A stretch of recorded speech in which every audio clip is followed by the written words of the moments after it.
Homosexuality does not benefit the society. It's sin. Are you ready for Jesus? We do not fight sodomy because of who they are, but what they do. The controversial bill proposed death sentence for homosexuality. The law says no homosexuality in this nation. It's an abomination to God. The Americans, when they preach hate here, they forget that they're preaching to people who just take the law into their hands. That disturbing footage is from Academy Award-winning director Roger Ross Williams' new film, God Loves Uganda. It documents American evangelical Christians traveling to Uganda.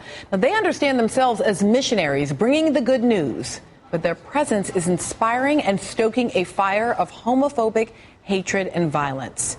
Williams is an openly gay man who spent 3 years making this film in a country where homosexuality is illegal, and politicians and priests use gay citizens as scapegoats.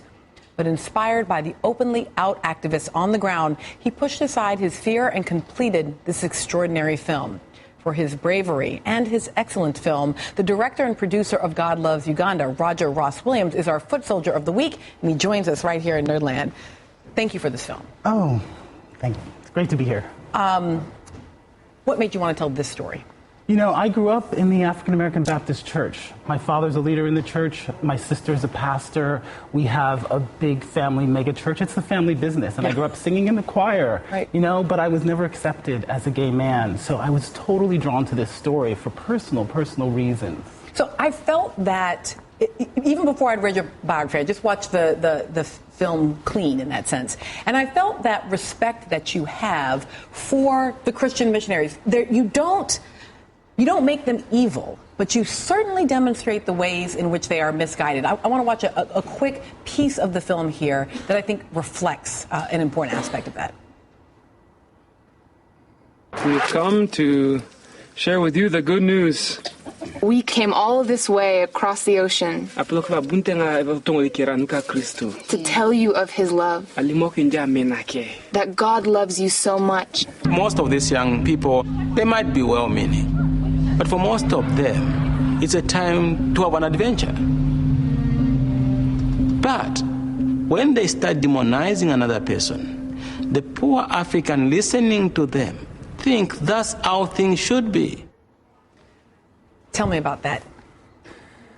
You know, I mean, missionaries are doing a lot of great work in Africa, and this is no means against the great work that they're doing, but it's about understanding the culture. You know, you go into a country, you don't understand the culture, and here you have an American 20-year-old girl who represents so much because she's a Midwestern white American. She represents so much to Africa, and so that woman who has so much of her own like history and her own faith, they listen to them because of what America represents.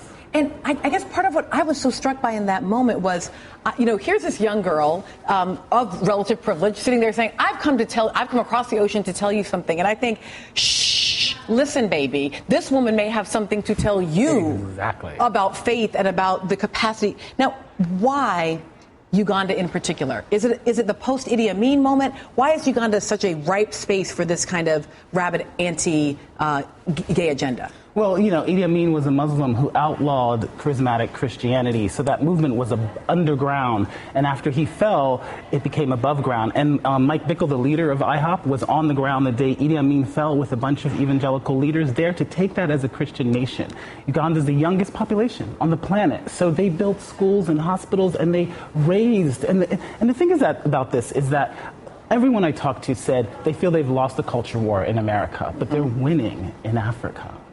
This film also resists you being the American with all the answers. I've come to show you how backward Uganda is. And it resists it by putting at the fore the Ugandan activists themselves who are pushing back against the anti-gay agenda, who are themselves risking their own lives. Tell us about some of them. It was really, really important to me that Ugandans came up with the solutions for this. And the brave heroes like Bishop Christopher Sinyanjo, who is an 81-year-old Anglican minister who stood up for the rights of LGBT youth and has one of the only people in Uganda who stood up, and he has a church, and you go to his church, and it's filled with everyone who's been rejected by the church in Uganda, and he's such a brave man, and it was important that he was the one that came up with the solution, and it wasn't like an American, you know. He just pops off of that screen. The love that is inside of him resonates in this incredible way, and you just get a sense like you're seeing all this charismatic activity of the young American evangelist, and then you see his very quiet, very humble, very loving way. He is such a humble and quiet man, and he's been threatened. He was on the cover with David Cato of a newspaper with the title "Hang Them." He has 10 kids. He was living in poverty. He was thrown out of the church. He was defrocked. He lost his pension, all because he stood up for the rights of LGBT people, and that's. You do feel like there's probably going to be for him on the other side that sentence, "Well done, my good and faithful servant." Absolutely, absolutely. Thank you for being here today. That's our show for today. Thank you to Roger Ross Williams for your incredible film. Thanks to you at home for watching. Now, I'm going to see you tomorrow morning, 10 a.m. Eastern. It's going to be different up in here. We're going to tell you why Ted Cruz is like Monica Lewinsky. Plus, and I'm not kidding, Big Frida is coming to Nerdland. Miley Cyrus has got nothing on this. Right now, it's time for a preview of Weekends with Alex Witt.